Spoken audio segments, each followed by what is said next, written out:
A lot of people are winging the moves and even advanced dancers. And that is an epidemic. The closer you get, the more trained you should be. So, welcome, guys, to a new episode of Sauceros. Today we have Brandon and Skye, Bachata Addiction. We have them in today with us. We'll start with your introduction. How would you guys describe yourselves and what do you guys do in the community? Yeah, How would we describe ourselves? I'm a white boy from Arkansas that got into Latin dancing All right. 15 years ago. That's cool. kind of random. What about you? Okay. I mean, we have a long story, years of work in the Latin community here in Phoenix. Mm-hmm. Yeah, so we'll celebrate Bachata Addiction 8 years in February. February. Damn. Yeah, and we actually were teaching before that. A lot of people together. Mm-hmm. Most people don't know that we actually had been teaching. I don't know if it was even a year, maybe. Yeah, probably about a year. Doing before workshops and stuff like that prior to Bachata Addiction. So a lot of people. Was this here also? Yeah, Oh, all in okay. Arizona. Yeah, Oh, that's cool. yeah. Did you have like a studio of your own or something, or No. dance company? No, we You're just rented different spots. Oh, okay. Oh. Yeah. Was it the same thing you're doing now, where you're just teaching like before, like the socials, or? Well, we didn't. No, we were just teaching actually. classes. Oh, And, classes. Okay. progressive classes and stuff like that, and then got into doing events in 2016. Okay. And then we focused more so on events and stuff after that. All right. Well, we were teaching every single week. So wow. we've taught every week except for COVID. So minus yeah. COVID. Yeah, man. Right, It's cool. We yeah. were teaching every single week for 8 years. Wow. Damn. Yeah. That's Fuck, crazy. that's a long Yeah. time. It's a long time. What was Dave and Buster's like the first and only Oh, spot no, no, that no. you started with, or No, you that's started actually with fairly recent. That was we started with them in 2019. Oh wow. Okay. So obviously with Abandoned Nights, they've been doing stuff there for I don't know, maybe 11, 12 years. Right. And Brenda connected us with the GM because they were looking to do some programming for Thursdays, but Okay. wanted to similar like dancing, but obviously a different kind of vibe and stuff. So we connected with them, and we had started our Thursday events years before that at Desoto Central Market. Oh, And that's where we started doing our yeah, events. yeah. We've had people. They talk about the soda all the We time. miss it, but Yeah. it's not coming back. It's been sold and remodeled. It's a gym now. So is that where track club's at, or is that what it's? It, Yes. it became Track Club, and then they still have the lounge area in the front. Yeah, that that's the like owner- remnants of it or something. Yeah, the new owner turned into more of a hip hop type place, and then the back end is the gym now. Yeah. we also taught at Track Club as well. So it was kind of like coming home, but it was short lived because they sold part of it and restructured. And I think the back is, Yeah. like he said, like a gym or something. But Yeah. we taught and did events at both DeSoto and Track Club. Yeah. And it was phenomenal. It was a beautiful, beautiful space. Yeah, I love that space. We miss it. We really miss it. I've always seen like clips like from years ago. I'm like, where is this place? And then Yeah. I hear Phoenix from doesn't like, have a lot of. Well, I mean, it has some cool venues, but it's hard to find venues that would facilitate this type of stuff we do. right. Relative to like other cities that Yeah. you go to San Diego and you can throw a rock and find an awesome Yeah. venue that you can do nice wood floors. The management's open to doing something like that. It's convenient. Like Yeah. Phoenix is kind of hard. we Yeah. found. Yeah. Each market is extremely unique. Ours is a more difficult market to do events in because the larger, so for us, we always have to count on hundreds of people. And so that limits the availability as well, because if you're an organizer who's putting something together for 50 people or 75 or 100 people, your options widen quite a bit. Right. But if you have to say, okay, I at least have to have space for 200 dancers, your options start getting pretty Very limited. Because in Phoenix, when you have those larger spaces, they rent them out for corporate events. So they're getting 10 to 30 grand for a night for those larger spaces. Right. Unlike markets like Miami, New York, and LA, and that area in the vicinity in California, where there's a plethora. There's so many options for larger venues. So it's much more difficult here as far as the availability of spaces. Yeah. So, sorry, back in '08, you guys were dancing together at that point, right? No. So that was just you. I started dancing. Started dancing in 08. Yeah. And then what year did you start dancing? 2010. No, somewhere between 2010 and 2011.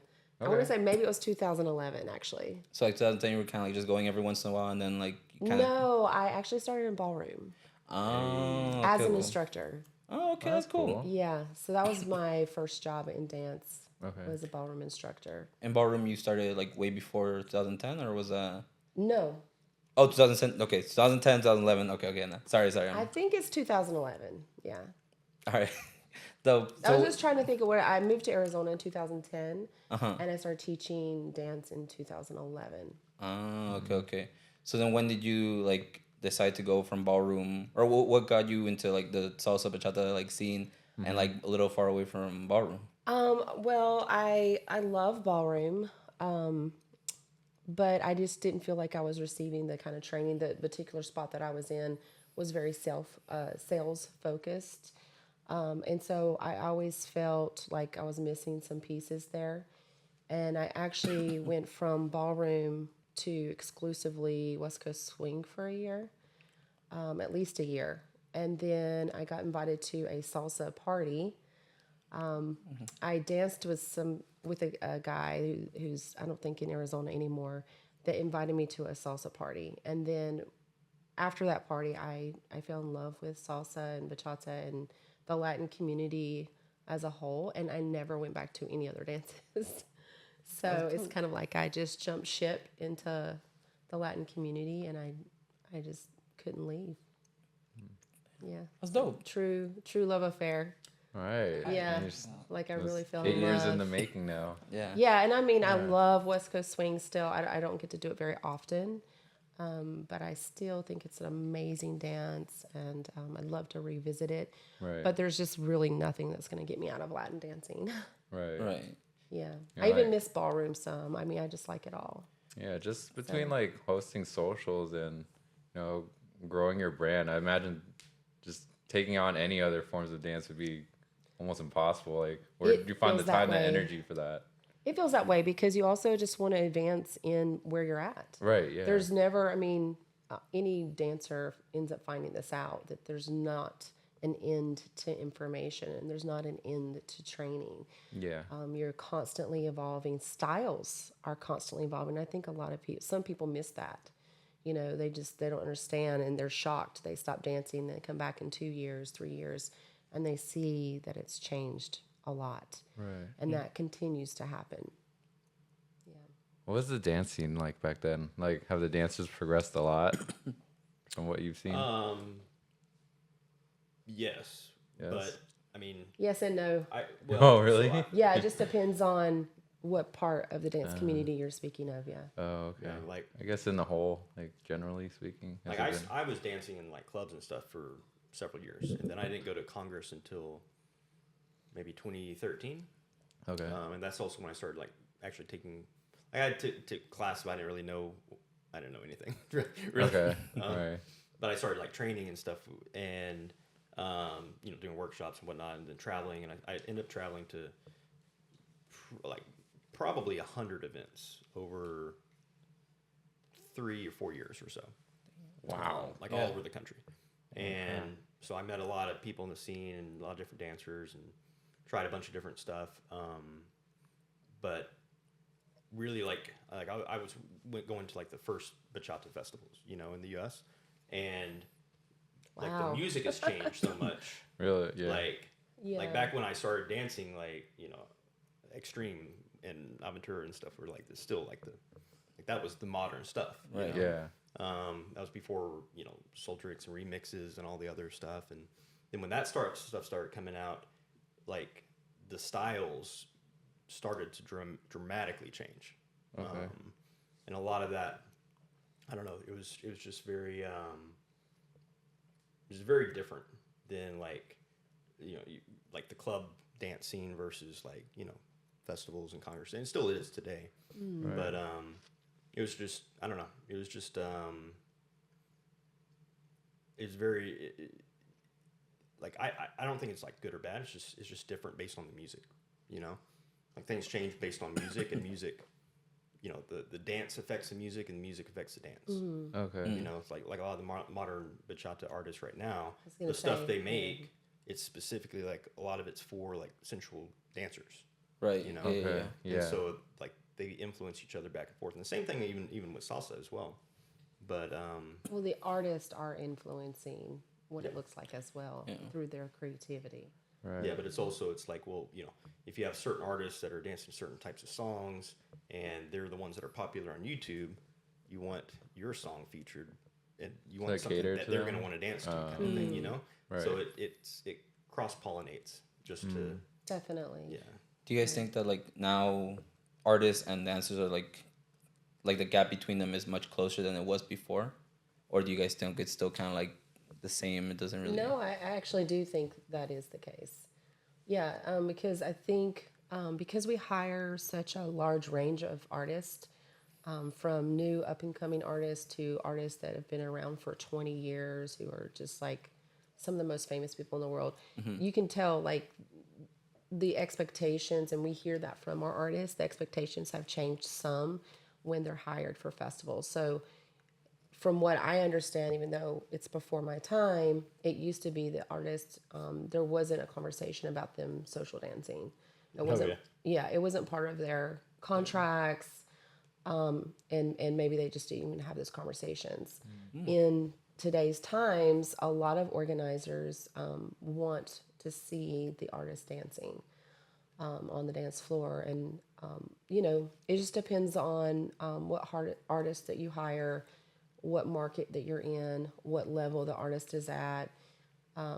Most often we gravitate to artists who will naturally want to social dance. Not all artists are the same. You know, they all have individual preferences, but we do enjoy hiring artists that are are definitely going to be on that social dance floor. And we do tend to put that in our contracts as well. Right. And we like to have those conversations with our artists and openly before we get into contracts. And then also once we start a festival, we tend to meet with our artists in advance and have like a group session where we kind of talk about what we're looking for the event as a whole. I see. That's dope. I'm curious. I've heard, I guess, before I joined the scene, it's only been a year of me dancing, but wasn't there a weekender event that you guys hosted a year or two back? Oh, we've done many. Or more of like almost like a congress? We're doing this for a long time, We started our bigger events in 2018. So we started the Phoenix Bachata Festival. Okay. And we did that 2 years in a row. And then we had 2020 with COVID. And then somewhere in between, I guess, the first and second lockdown or whatever it was, I don't remember, we did a second festival, which was Sensual Splash, which was specifically to kind of not fuse, but to bring in artists from Sensual and also Zouk, and kind of like cross pollinate. Which we are huge fans of Zouk. Yeah. But that was that you know, kind of the format and vibe for that event, and then we did that event again the next year, as well as the previously postponed Phoenix Bachata Festival. So that was 2021. Okay. And then the year after that, actually, so the year after that, we did Salsa Bachata Mastery, which was just a week, like more of a training focused. Okay. Smaller kind of, weekender or it was kind of like a small festival, basically. Okay. We had Fernando Sosa and stuff for that. It was really, it was a fun event, but we did that instead of the festival and then we didn't do the festival last year. We're doing it this next year coming up. But what happened is, and people are like, well, why didn't you do the festival? What's going on? It's like, what they didn't realize is the previous contracts and obligations and things that we had in certain dates with different venues, like all of those were still in place. Right. And then what used to be really great months for hosting events in Arizona with, hotels specifically is not anymore. Yeah, the landscape, Yeah. organizer landscape and events changed drastically because everyone was having to move their events. And so what you would typically be expecting certain festivals to be at certain times, they shifted quite a bit. Okay. Yeah, and so a lot like what happened is a lot of our lineup got booked out for other events, and then for moving forward for the next couple of years, there was a lot of hotel compression in Arizona because all these Yeah. big corporate events moved here and booked 4 or 5 years out A because lot of COVID. California is moving to Arizona in general. Yeah. Right. Yeah. So Wow. So Yeah. what we've been doing is reevaluating based on the lineup we want, other people we do work with in the scene, and when they're moving where they move their events to, and things like that. That we support and things like that, and then also, what's going to make sense for dancers to want to come and pay for the hotel. Right. For people don't want to pay $300 a night or $350. Right. So those are the the considerations with all the logistics with those types of events, and you can't. It's very hard to do something like that like 4 or 5 months out. You really got to go like a year and a half out. Right. To really put everything in place, get the lineup you want. A lot of artists that the top name artists are booked 24 months in advance. Yeah. At this point. Oh, It's okay. true. Yeah. Yeah, there's artists that put like 2020. They'll do like the 2023 booked 80%, 2024 booked 20%, 2025, and it's like damn, like fuck. You're thinking like 2026. That's a Yeah. lot like to think about. Just So there's a lot of moving pieces. Just organizing. That's probably like the biggest thing you've put together, I guess. Well, The Phoenix yeah, Bachata Festival, Yeah. I mean, we had almost 1,200. about attendees. 1,200 as the last one we did. Yeah. It'll last like 3 days or something, or how long? Did that last? Thursday, Friday. Yeah, 4 nights, Saturday, 3 days. 4 Sunday. nights? Okay. Yeah. That's cool. Yeah, that was amazing. Yeah, I love those pictures. It's just insane. The Right. lighting, everything was amazing. Where's the most recent event hosted at? I'm just curious. That one was Well, at local not far from or here. the larger?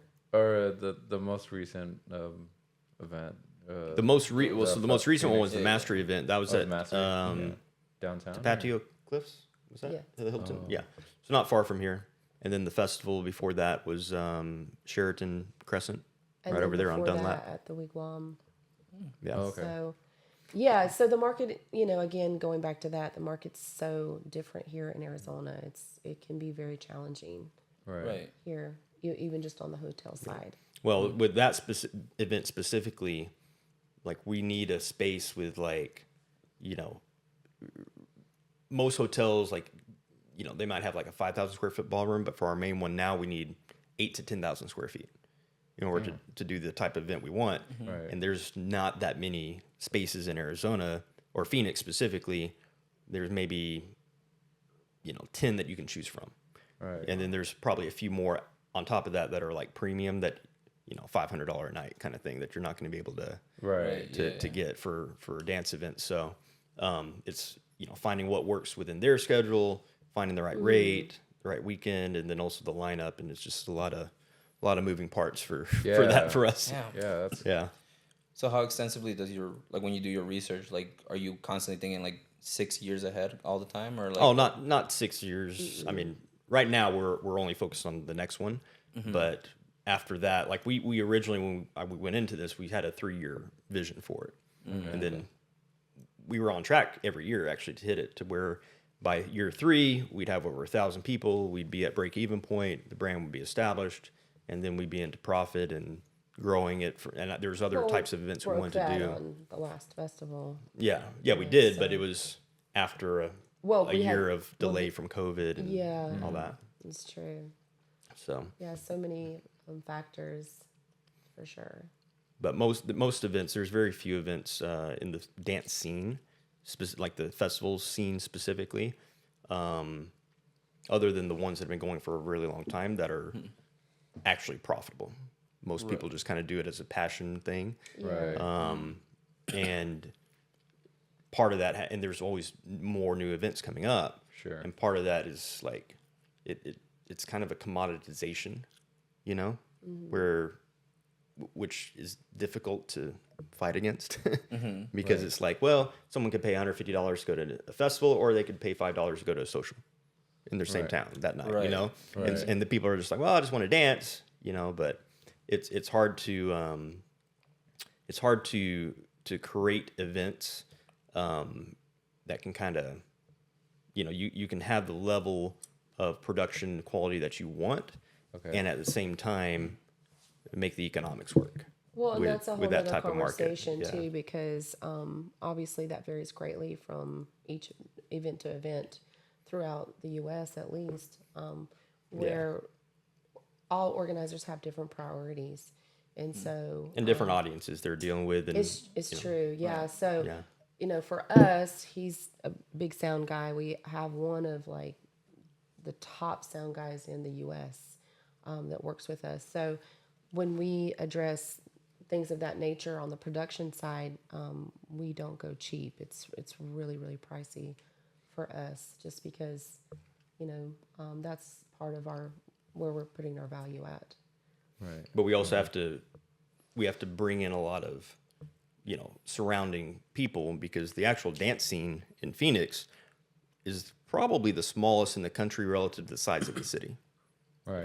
In my experience, because I mean, you go to Florida, their dance scene's 4,000 or 5,000 people, right?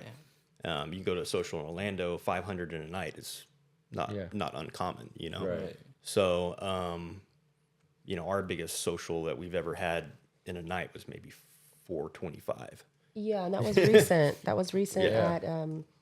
at we named it our night Utopia. And Yeah, that was a really fun. That was a really fun night. that was a lot Yeah. of people. Yeah. It was really fun. Yeah. But But on average, how much are you getting then?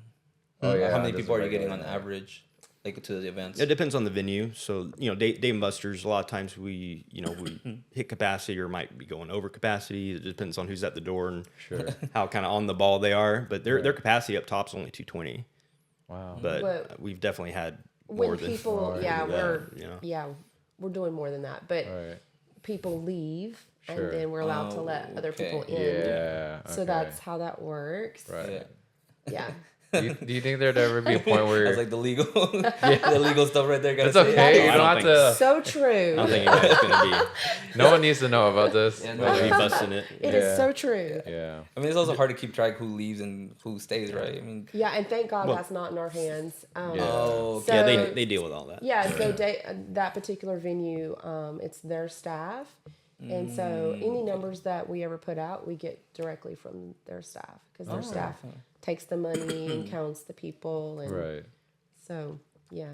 Yeah. But we've been doing this for so long, we can look at the crowd. We know. And get a. We know feel for it. exactly. Right. Yeah. Yeah. We know when we've hit capacity, Right. We know how many people are in class. Yeah. Sometimes I'll do a double check and I'll go ask. And then we've been working with certain people for years, and so they'll come and let us know as well. So Right. it's fun. We love being there. Yeah. We're really thankful.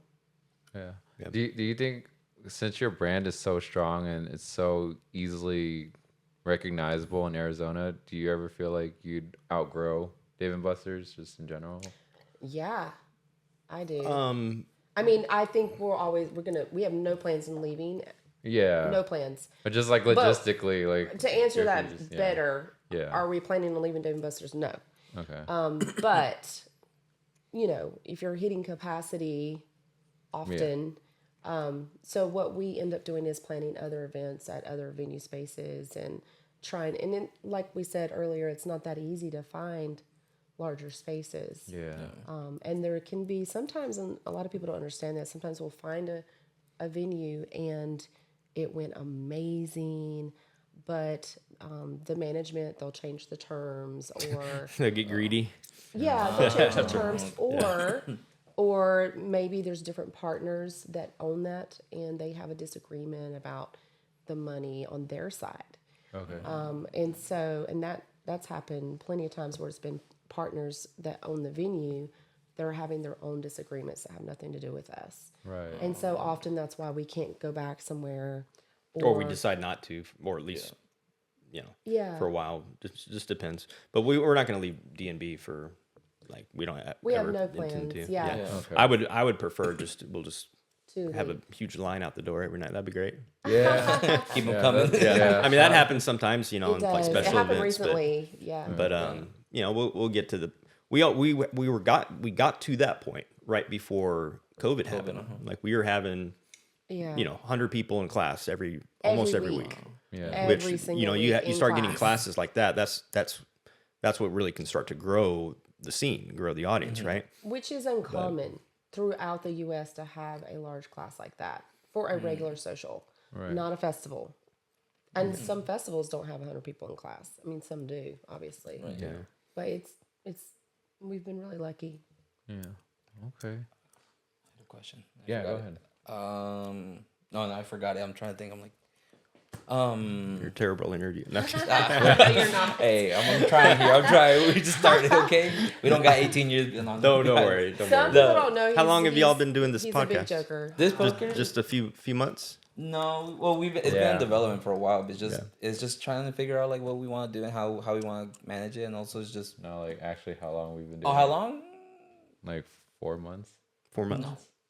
Oh, the podcast? Yeah, 4 Yeah. months. The page, I guess, 6-7 months. Yeah. Yeah. Oh my Just- God. Yeah. We're still babies. We're still trying to figure What's your goal with it? our goal. So far, it's just, I guess for me, the way I see it personally is to have something much more streamlined in terms of connecting with artists, events, all that. And I don't think we have that here in Arizona, really, compared to, like, for example, I was in California for a wedding yesterday, and there was like 7 socials going at the same time. And the dance page I follow over there, they posted everything. So it'd be cool to have like a hub just for general information, all that.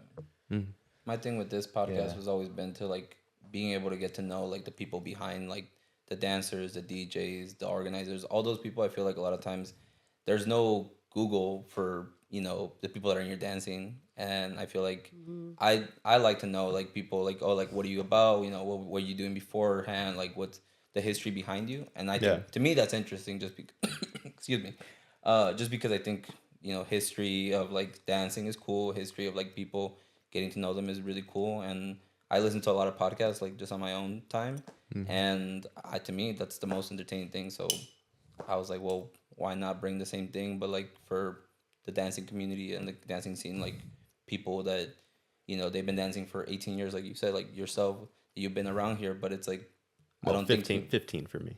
15 Yeah. right? We'll call it 15, but it's like how many people have a conversation with you, and a lot of time that person will know, but then the next person doesn't know, and maybe the conversation isn't catered to them, but there's some details that like I would like to know about you guys that maybe other people would want to know. So Yeah. Brings a more human angle to like people in the scene and all that. Yeah, I actually love that because that's one of the mistakes. Like, as you grow and evolve with people, with events, with business, you learn a lot and you make mistakes and you learn from them. And when we first came on the scene, I mean, our first night, 300 people, first night. And back then, we actually reached, I think our max for a class was 160. It was like 160. Like It was like 165 or 100. something. I think it's like It was 165 packed. in class. Yeah. Great. In class.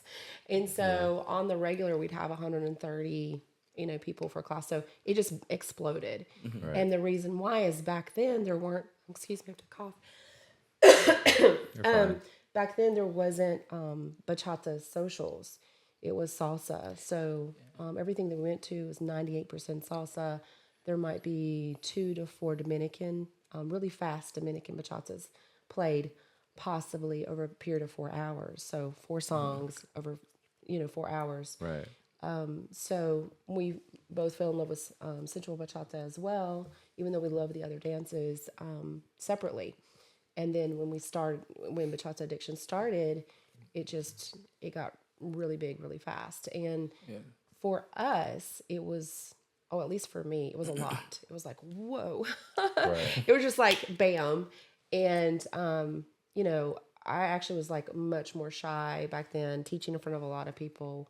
Sure. It was like, wow, now it's nothing. Like I have I'm thankful. What I mean is my nerve side. Sure. yeah. On my nerve side, now it's nothing. Like I can just get up and teach at any time, anywhere, doesn't matter. But back then I was really, really, really shy. So it was a lot to handle. And we had so many people and so much to manage really quickly that a lot of people just didn't know who we were. And that, I mean, I guess it really just depends on your market also. Phoenix, here in Phoenix, it's people thrive on community. They really do. And it's not the same as in other markets. And they find that out really quickly as they travel, or sometimes some of our students move and then they come back. Right. Because, you know, every city has a different vibe and different teachers and different ways that people like to connect. Here locally, people love community. They want to be tight. For us, we had hundreds of people to manage, and at least for on my side, that was new for me. Okay. And so we didn't even have the time to like make as many personal, deeper connections because we're working. You know, working, we're teaching, and we're managing a lot that people don't see. You know, a lot of people, they go to a social and they see us dancing, they think, oh, it must be just, you know, this great easy thing, and they don't know that you've got people sneaking in on the side and someone broke glass on the floor and the manager is missing. And so there's like all these other things that are happening that we're handling behind the scenes. And of course, we're always trying to squeeze in. Someone's those getting their dances. butt squeezed. We have to kick somebody out. Yes, I there's think a I lot. saw that the first time I ever went social dancing. You kicked out someone. You Oh, stopped it's- the music and everything. I was like, oh, that's With those good two of guys, him. those two guys. I think it was this like at Dave and Buster's? last summer, and yeah, Dave and Buster's. Oh yeah. You're like, oh, you need to leave, and like there's security everywhere. I'm like, whoa, yeah, whoa. that almost went violent. Yeah, it's just sometimes like you'll see stragglers come in and they're Yeah. not from the scene, and they're just yeah. yeah, Yeah, they kind of stand out. Yeah, that guy got banned for. Yeah, oof.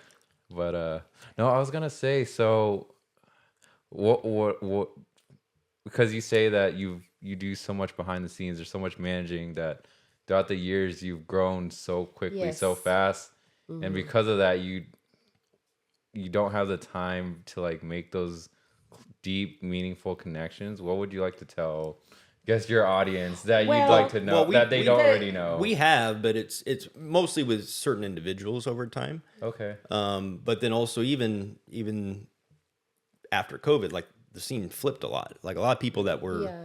we'd see all the time, we'd never see anymore, right? Okay. And then other people, there's a lot of newer people that came in, but on my side, like I've had, been growing a family and had 4 kids and stuff. So Sure. that's in turn, and I live far away. I don't. So Okay. so when people are, everyone's like, oh, are you coming out to, this thing tonight or that thing? I'm like, probably not. Yeah. I have little kids and stuff. I try to at least make it out to support everyone's thing for the most part at when I can. Sure. But when we host 1 to 2 events a week, and then we also teach classes, and she does a lot of private lessons and things like Yeah. that.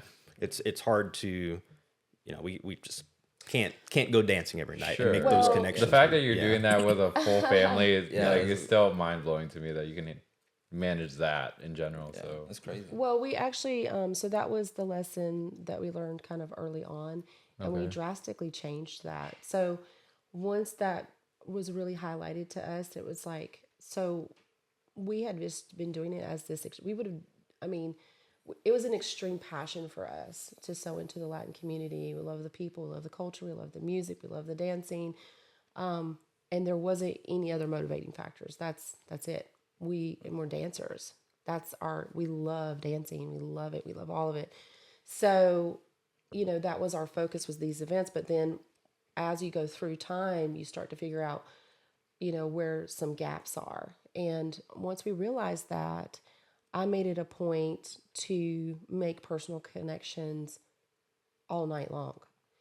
And so even though he was kind of stuck behind the DJ booth, and his talents are more on productions and sound and things like that, but I'm very much, I like to make those connections. So because I started realizing that, I started communicating more with people individually.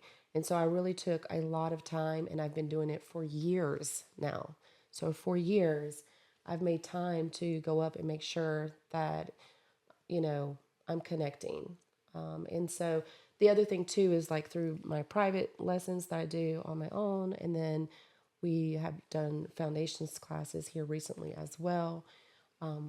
People are really getting to know us and our personalities, and yeah, it's been really, really nice. I like that a lot.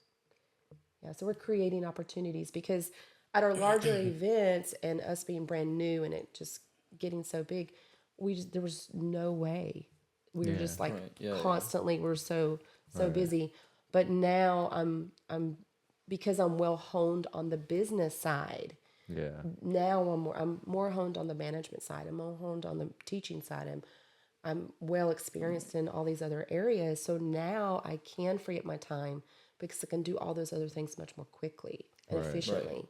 So now I can focus more, and for years now, I can focus more on just making connections, communicating, and being available. Right. So Yeah. In terms of community, you say that Arizona is very tight knit. Is that just because of the sheer size or population of like our dancers are so small compared to other scenes, or is it just based on the vibes from city to city or whatever? Like, I think like yes you to talk about both. how some dancers move. It's yes to both. Really? Yeah, it's not Yeah. either or. I mean, Okay. that's my opinion. Are some cities like very like impersonal where people just go out to dance and like kind of don't?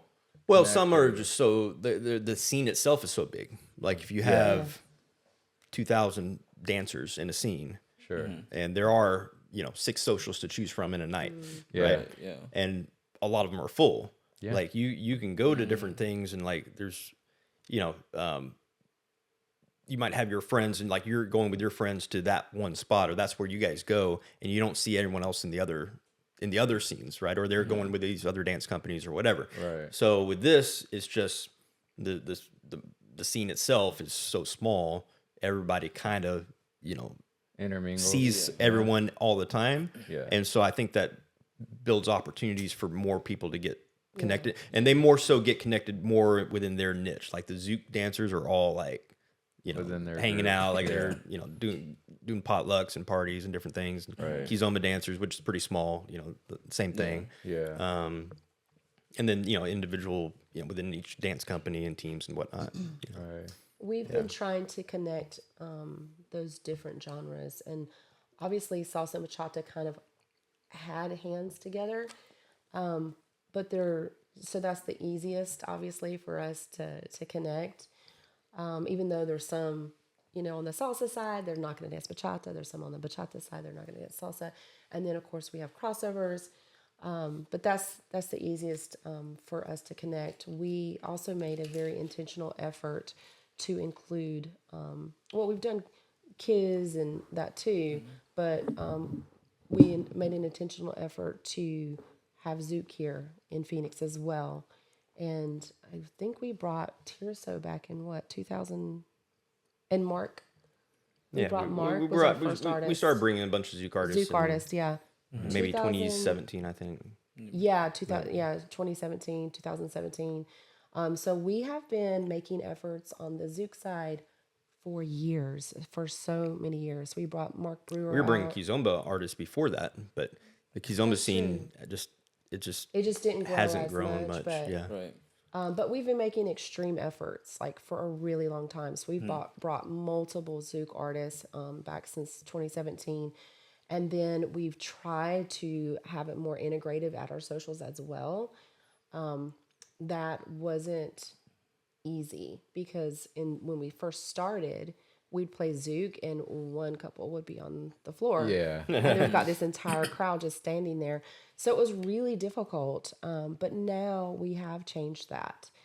We also had a really cool opportunity because I was trying to brainstorm because I love Zouk. I love bachata. I love Zouk. I love salsa.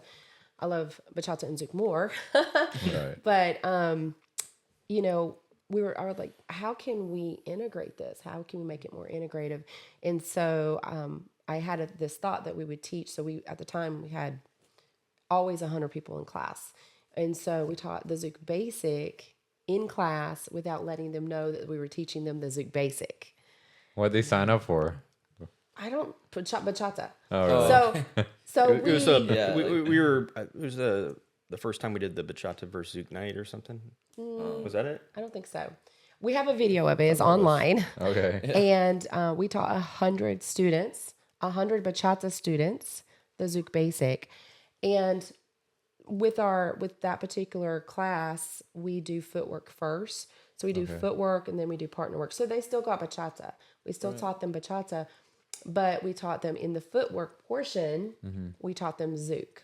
And then after they learned it, we explained it to them. Right. And just said, hey, we are going to play some Zouk music. And we wanted you to have those tools so that when that comes on, you don't have to stop dancing. Right. And you really, even if you just have a couple of moves, Yeah. right? You've got if you just have a few moves, you can still enjoy the dance. And we didn't want our dancers to have to sit out on certain songs just because they just don't know that basic. Right. Yeah. Right.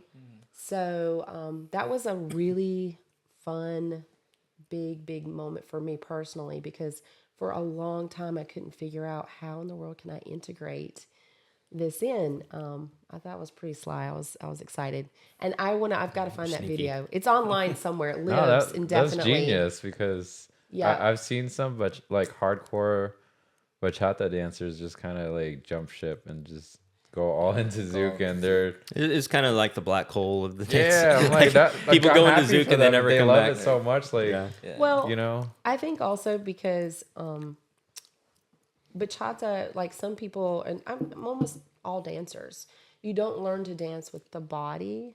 You learn to dance with the feet and the arms when you first start. When you're brand new, you're like, okay, where do my feet go? Okay, where do my hands go? But you don't really learn how to move with your core and your body. Sometimes, maybe there's some markets where they get into that earlier. Thankfully, we are able to teach that earlier now with our foundation students. But for a lot of markets, that's not taught as that at the beginning. And so Zouk, when people do get introduced to that, hopefully they're getting introduced to, there's more of the body involved. right. And so they kind of fall in love with that type of connection. Right now, we just finished our foundations course, and that's one of the things that we are talking to them about. It's like moving your core and moving your body instead of step, step, step. Right. And everyone has to start there, right? We all have to know where what our footwork is. But we want to start integrating the body. It makes it a more enjoyable experience. So you can still have some of those, maybe some of the things that people are falling in love with Zouk, which I love also. You can actually start integrating a lot of those principles that make it enjoyable. Right. Yeah, that adds to like developing your own style if you really dive into Zouk or different styles too. What were you gonna say? Yeah, I was gonna ask, where does your like love for Zouk come from, or where do you guys get connected to Zouk and like your guys' timeline? She Prior likes to the music. 2017, Yeah. because that's when we started bringing our artists. So, as far as I know, that there was some influence, I believe, in Tucson for Zouk.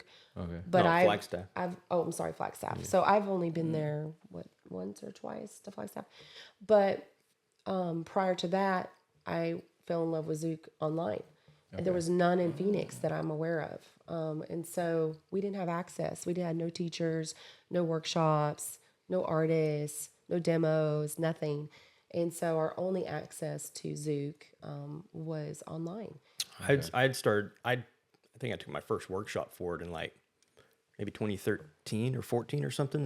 One of the first congresses that they even had it at. And, Right. and then, but I didn't understand it at all.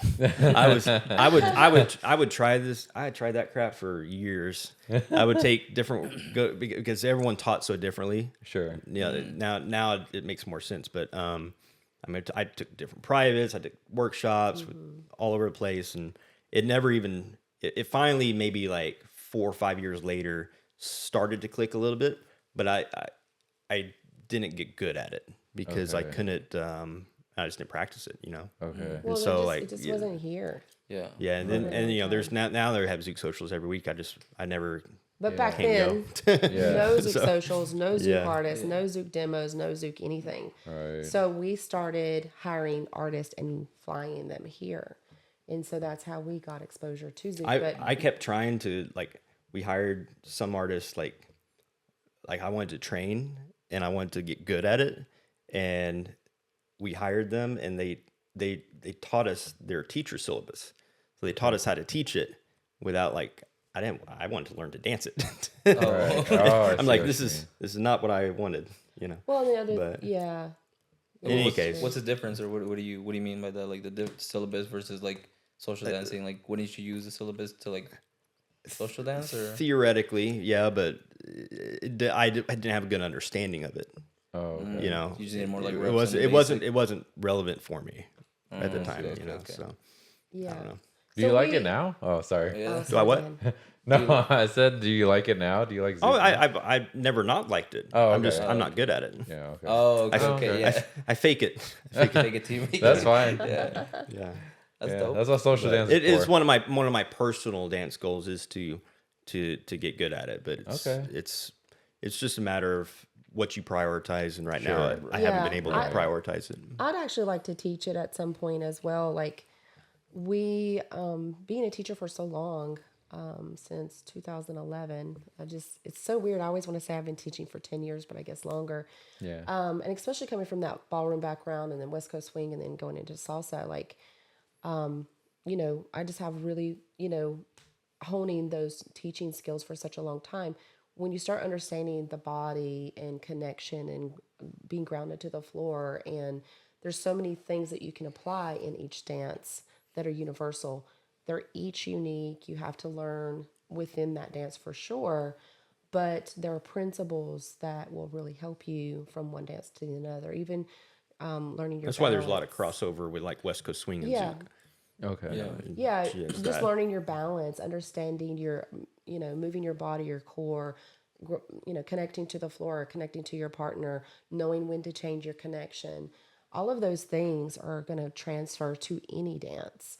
And then if you have a teacher's mind, you know, you can kind of like break those things down. But yeah, eventually I'd love to do that, but I absolutely want to study it first and experience it first a lot. I mean, of course I've experienced it, but more, doing it Right. a lot Okay. more intention towards Zouk. And we just haven't found the time yet, but it's something I think about very often. Yeah. And most of Yeah. the time, the events we're booked at, it's not a Zouk focused event. Right. You know, Right. they It's might have a like- Zouk room with 2 people in there, or Yeah. something like that. But most of the time, we're booked at salsa and bachata events. And Right. Right. That event in Mesa, it's not CDC. It was that building, that dance studio across. Was that also Dance FX. Yeah, was that When Bachata we- Addiction or Yeah. That was you us guys- hosting Yeah. it. That was really cool because I think that I small love room that was event. Kizomba and Zouk, right? Yeah. Yeah.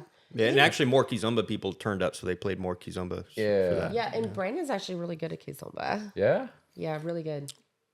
I'm better at that than Zouk for sure. Okay. But I started it at the same time back, maybe 10 years ago when it was brand new. Okay. And or at least, brand new in the dance scene, right? Sure. People have been doing it for a long time, but that was another one that was when my first experience with it was not good. Very, very uncomfortable experience. Right. Because there's this girl asked me to dance it, and I'm like, I don't know what this is. And she's like, oh, it's like tango. And I had been taking some tango lessons, and I'm like, oh, okay.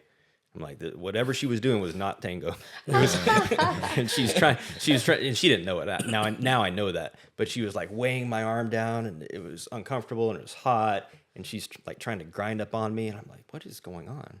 Like, Yeah, what that's are a you whole doing? other topic, right? Yeah. Within the dance scene. But it took. I think she likes you. Yeah. What? Or It was like- just whatever it was. She didn't know how to dance it. I didn't know how to dance it. Right. And, but anyway, I took a bunch of different workshops and stuff, and it didn't click until I was actually learning from Charles Ogar, who's in Texas, and he had a particular style he calls neo-kiz, and that was his brand or whatever. But his workshops really clicked for me. Okay. And so once I had that foundation, I took some others, and I didn't progress. There's a lot of people way better, but I enjoy dancing it. Sure.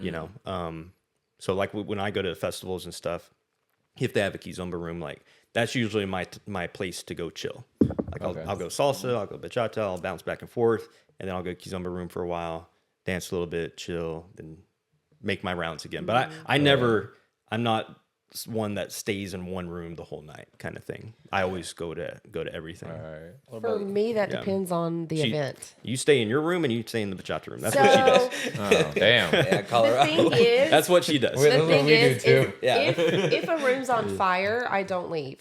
Yeah. I do Yeah, not that's leave. that's a good rule. Not literally. Yeah. No matter how much I want to, like in my mind, I'll be thinking, I want to go to Zouk. I want to go to Zouk. I want to go to Zouk.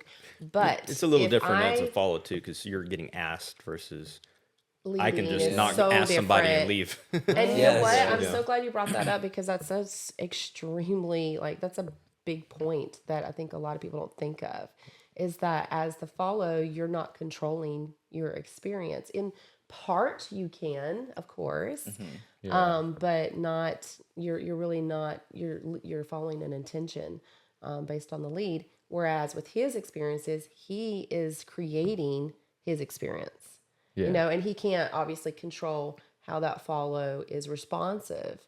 But it's a much better chance of doing the things that he wants to do, Right. if that makes sense. Yeah, Because he's like, it does. oh, I want to do this move. I want to do that move. I want to do this move. You know, Right. for the followers, we're like, I sure hope I get to do that move. I sure hope I get to do this. Or, Sure and hope he it's just a doesn't touch me feeling. there. Right. But, you know, yeah. And I lead as well, but I prefer following if I get the opportunity with some good leads. But yeah, I don't leave if it's on fire. I don't leave.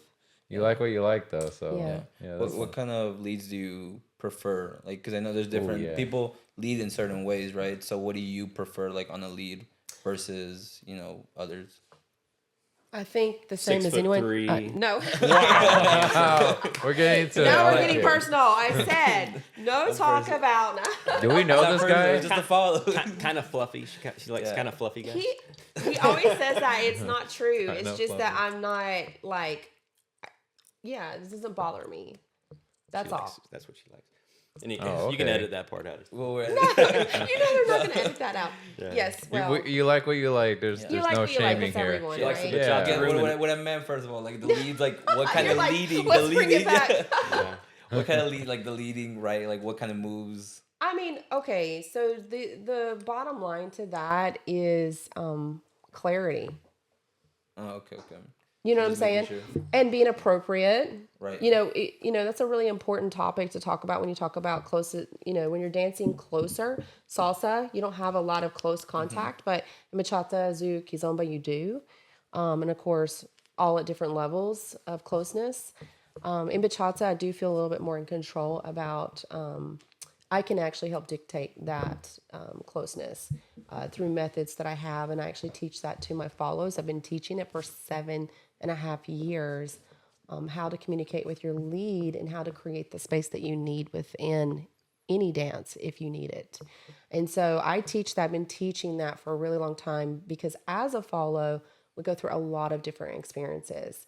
But I can enjoy a dance with, I've danced with people and love dancing with them, and they're only doing a basic, but their body motion is amazing, so it just really depends. Yeah, it depends. There's all different kinds of leads, like some, depending on their methods that they're using, it can feel very controlling and tight and closed.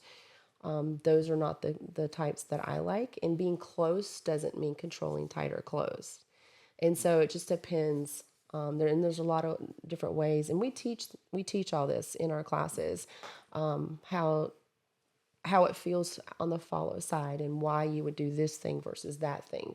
It doesn't mean that you can't lead with different techniques, but what are you communicating?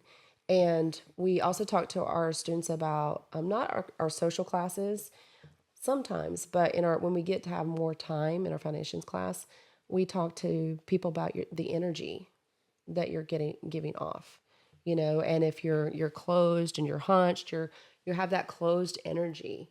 And so we just talk about how to communicate that. And even through Brandon showing like his extended frame and, making a larger frame, different things at different times can create freedom and shape and form that's really enjoyable for the follow. And so we talk about those things. So yeah, there's a lot of complexity Yeah. for No, it that definitely is. answer. Yeah, I mean, for that question, But she also likes like dramatic moves. I do. Dramatic. Dramatic. Well, I like to be challenged. I like to be challenged, and you know, I don't always get that, and I really do enjoy it. Okay. So What's considered like dramatic for you, or dramatic, or I a really mean- complex move? She likes tons of spins and I a do. bunch of like, whips and head movements. And I just- love yeah. off-axis turns and one-footed turns that I barely get to do, but I just like to be challenged. Right. Yeah. Just because I feel very athletic, and it's just kind of like if you were a sprinter or even a cross country person, and if you're walking, let's say if you're walking on a stroll, it's not as challenging, as those other two examples. So I don't always want to stroll. I don't mind a stroll. I like strolls. I don't mind a stroll. Don't to get be me in the army, wrong. so I I don't ran a mind a lot. stroll, but I don't want it to be every moment because I have a lot more to offer. I see. Yeah. For you, what kind of follows or what kind of following do you like to? What kind of followers do you like to have? Yeah.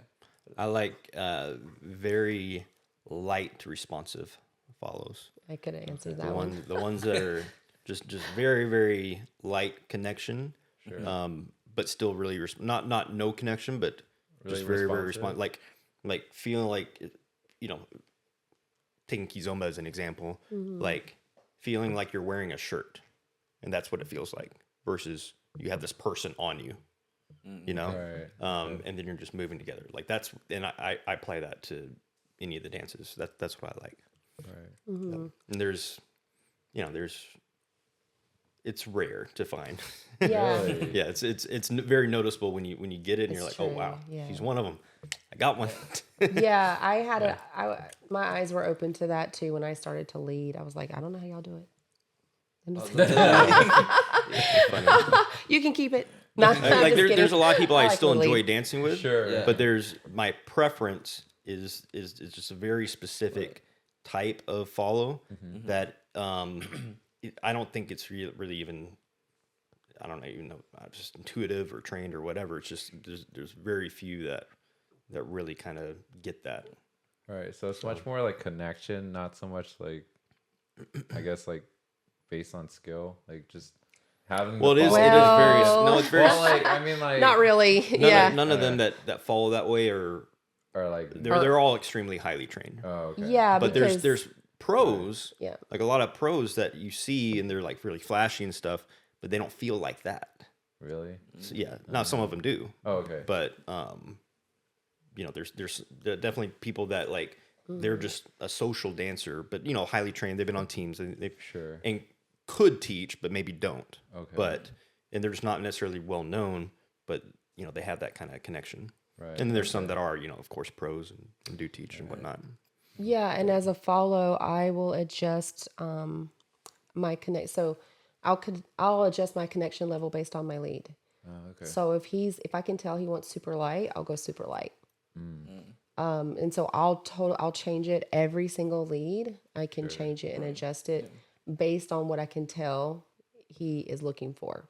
Right. But a lot of the guys that do the dramatic stuff that she likes have a very strong Lead. connect. Well, yeah, it's Yeah. I don't know. I wouldn't actually. So that's a complex thing to describe to me because you have people who are not trained who are like forcing girls into movements, or you could call that strong, right? But that it's not the same thing as what we're talking about. And I also wouldn't describe it as strong. So the easiest way, which might not be identifiable to a lot of people, is I would call it like a West Coast swing connection because that's how I learned it. And it's hard to describe to people because it's more of a feel. But a lot of bachata dancers do have it. The ones that I enjoy dancing in, a lot of artists the ones that I enjoy dancing with the most do have that. It's like a springy connection, and it's not light and it's not hard. Okay. It's like perfect. Right. So It's the I Goldilocks. love that, and I really respond, and I do really really well with those types of leads. The lighter ones, like I said, I'll lighten my side as well. But some people it's like dancing with the air, and it's just not as enjoyable. And it just feels like when maybe they've been working with their same partner for a really long time, Sure. Yeah. and they just know each other's movements really really well, Right. and they're used to just like, barely touching, and they're like, Right. Right. It probably doesn't translate. When yeah, and you're I'm just dancing like, with them. yeah, I'll figure it out. Maybe late. I'm like, oh, okay, I got it. Right. I got what he's looking for, but those aren't my favorite leads. I see. Yeah. That makes sense. Can I pop that water? Yeah, go ahead. Yeah. That's all you, bro. Yeah. I had a question. The question that I had earlier, it was where'd you guys get your fundamentals, and like where'd you guys learn everything that you guys know to this day? Where Who'd you is there start any with? artists that you guys train under, or is there just I just want to So- know where you guys come from. Well, so Dance-wise. I started dancing, like I mentioned when I got here. I started dancing in Iraq when I was deployed, and there's Okay. like, and it was I was in the army, but I was at an Air Force base for some of the time, and they had a lot more recreation activities at the Air Force bases. So I enjoyed when I got to go there. But they had a Latin night, and there's my first teacher, dance teacher, I guess you'd say, was a French guy that worked for a British contracting company, and he would teach the basic step and a right turn, and then you would just dance, and you have a little social or whatever. And I was like, you know what? I want to get good at this. Like I would just sit there because there was only one person I was comfortable dancing with, and I was scared to dance with anyone else. And I would just sit there and watch. I'm like, you know what? I'm gonna learn how to do this. So I started just getting onto YouTube and I'd write little notes to myself, and I'd practice moves by myself in my room, and then I would go out and try it. And I did that for a couple of years, because then when I got back, I would go to different Latin clubs because I was in the military, and I'd travel around, and I would just find the club in some town or whatever. But the thing is, I didn't really have, like, I knew different moves from different styles and whatnot, but I didn't really know what I was doing. Like I was salsa, for instance, I was mixing up Cuban style and LA and New York and dancing on one and cumbia and I'd be like, why am I always running into people? Like, I didn't understand all that kind of stuff, 4.5. Yeah. And then when I first started like actually training and taking what I would say was my base training was with the Cobo brothers in North Carolina, James and Milton Cobo, who were like they're still in. Well, James is still doing stuff with his company, but they were like world famous. About 15 years ago or so, 15 to 10 years. That was kind of like their highlight, and then they just kind of like focused more locally, building their own companies and socials and stuff. But that's who I trained with for salsa. And then for bachata, I just went to so many events. I was taking so many workshops from people all over, like from Florida to LA to DC and Texas, that I got, I don't know.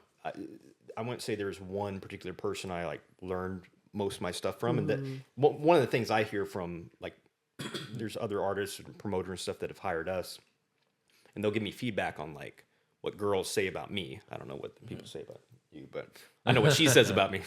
But one of them was saying like they say, or they tell him like, you do a lot of moves that no one else does. And I didn't really ever think I did, but now that I look at it, it's like talking about that market that they're in. Sure. And I see the dancers that they learn from these people in that market, and everyone's kind of doing those moves. Right. If you start doing stuff that people do out in Texas or that people do out in LA, Right. they're just not exposed to it as much. They're not exposed to it. Okay. Yeah. Well, But you're not necessarily just an LA dancer, which they all, not I'm gonna say all, but a lot of them have it's just different than what I've noticed on like the East Coast, for instance, just in terms of like leads and whatnot. But in any case, so I would say it's kind of like a buffet I've picked of, Right. and now over the last few years, I didn't even call myself a sensual dancer. It's true. Like, He resisted and that I greatly. still, yeah, because it wasn't really a thing, when I was first getting started, and it was just like, You're just dancing. yeah, and I just never really got into it. And even still now, it's like, there's certain moves and a certain syllabus that we've learned certain things from, but haven't, even taken a full syllabus on like Bachata Sensual, right? Right. Yeah. And so there's certain ways I will do things that, don't completely fit into that style. So it's really more a little bit on the fusion side. So, Absolutely. Yeah. but in any case, I don't know. I don't know.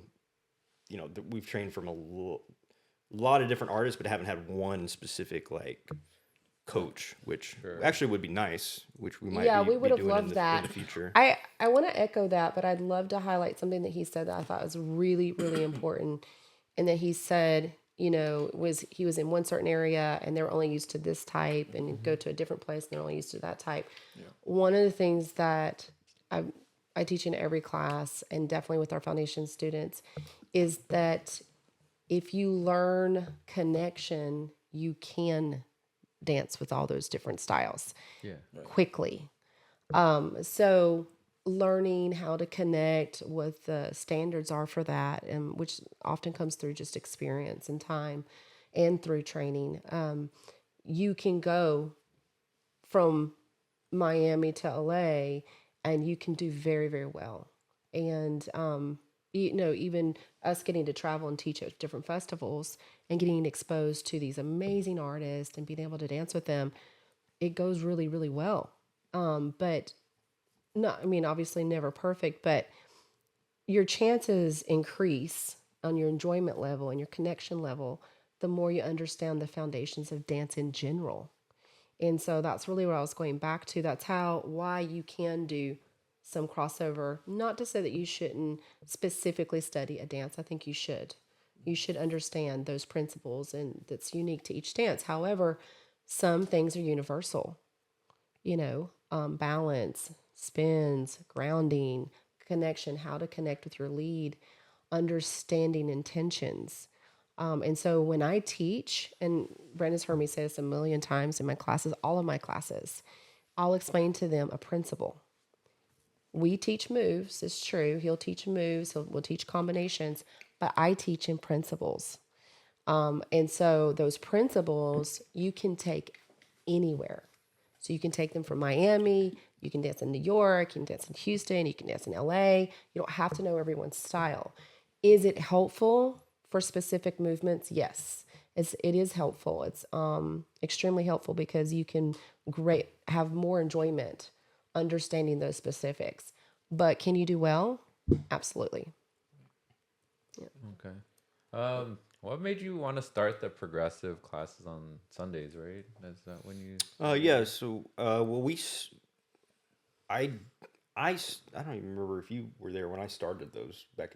So I started doing something like that in like 2015 here when I first moved. Okay. So I moved to Arizona when I moved, 2014, I think.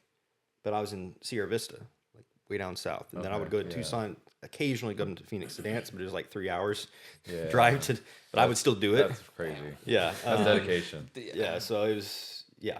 But in any case, I moved to Phoenix in 2015, and then I was teaching some, but mostly stuff like that. So I started some progressive classes, and then we got into events. So I didn't do it because we were doing events and stuff, and then we started them again in 2019, I think, and then 2020 killed it, and then we rebuilt stuff after that, and then the last couple of years we've just been building events and stuff, and we're like, you know what, we kind of we teach all the time, but it's always like, we're bringing new people in and we're doing these events and whatnot, but we wanted to get back into, kind of helping people really train versus just come to classes and just, have a good, like the classes we do, they're all levels.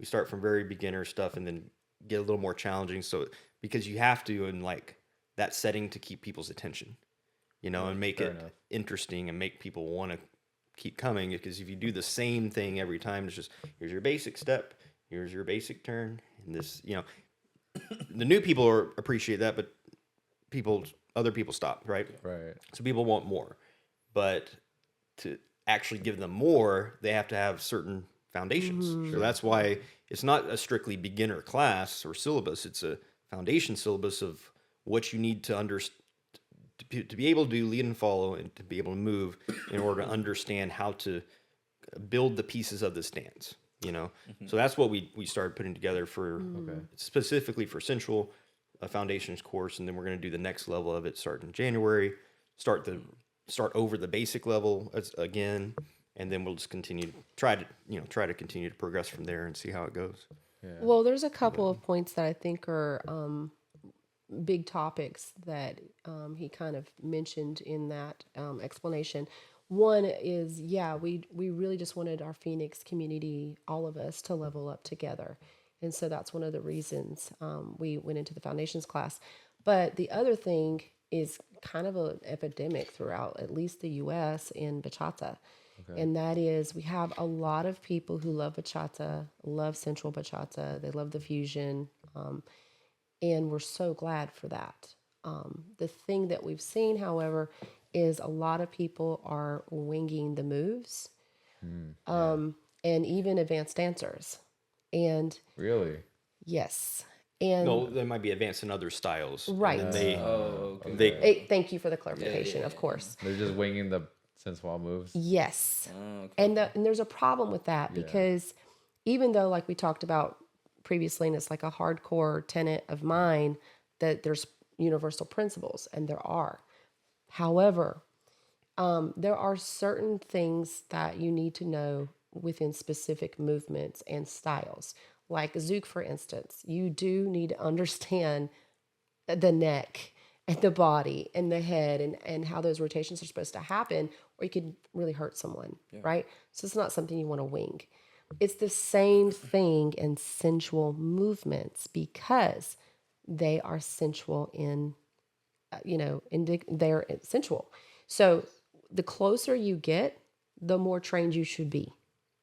Because when you're touching someone else's body, I've said this like 100 thousands of times probably.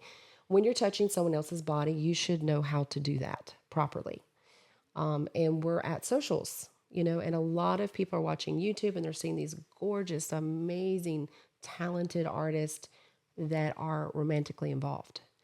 And so we see them touch them in certain ways. And a lot of people just want that experience. And of course, right? Wouldn't that be lovely? But when you're going to socials, you're dancing with strangers or maybe some of your dance community that but you're going to dance with 20, 30 people. We should not be inappropriately touching people. And when you're doing sensual movements, it matters. It matters where you put your hand. It matters where that person's body is connecting to yours. And also so, just for the move itself to be that's correct. Nice and comfortable and look good, you have to be able to move yourself. And a lot of people don't. And so they're either really rough or, I'm talking from the Lee's perspective, either really rough or awkward. Because they'll just like kind of wiggle, do a little jiggle or something like that, trying to do like a body wave or, and it doesn't work because they don't understand, they just don't understand how to make it work. But that's life social dancing throughout the U.S.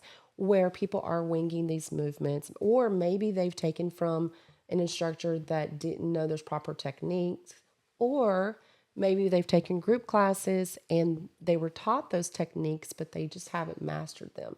So there's a lot that goes into it, but it is a major issue and topic that everyone that I know is aware of that's an organizer or a teacher or an artist, in that there are inappropriate moments happening at every social that I know of. And yes, there's that teeny tiny small percentage of inappropriate people, right? Yeah. And that's their intention. But that is a very small, in my experience, it's a very small percentage. It is really loud when it happens because it is inappropriate, right? And so it should be loud and we should address it, and it should be addressed. And, attendees should, if you have that kind of experience, that's something you should bring attention right then. Yeah. Right then. It's really, really hard to address matters after the fact, even finding the person Yeah. to have the conversation. So it is really important that if you feel violated, that you should immediately say something to the person right then, stop the dance, and say you missed it and you just didn't get the opportunity, because sometimes people freeze in those moments. Right. And they just they're uncomfortable, but they finish the dance. I know that's happened to me before. Go and talk to your friends, go and talk to the organizer, go and talk to people there. That night is the very best time, because at that time we can go and have a conversation right then with that person and be like, hey, here's what's being communicated, what's going on here. And we'd like to find out more information to see.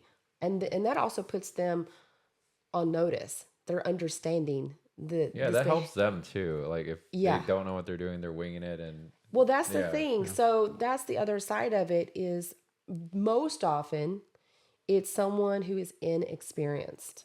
yeah. And maybe they are taking classes, but they haven't mastered. Yeah. So we have to, as follows, we need to be gracious in the fact that mastery of sensual movements is not easy. But we do have a lot of leads who are winging it, maybe coming from the salsa side. Maybe they've been dancing for 10 years.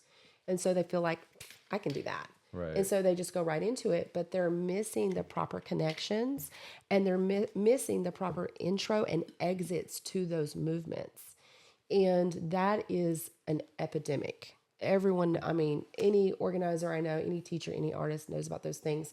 So our intention through this foundations class wasn't geared towards beginners. It's geared towards dancers who've been dancing for years. And can it include beginners? Yes, because what an amazing opportunity to train from the ground up with your body and understand these really important principles.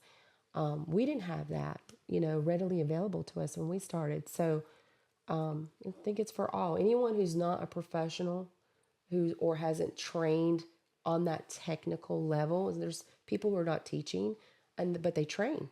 Right. And they're really, really great.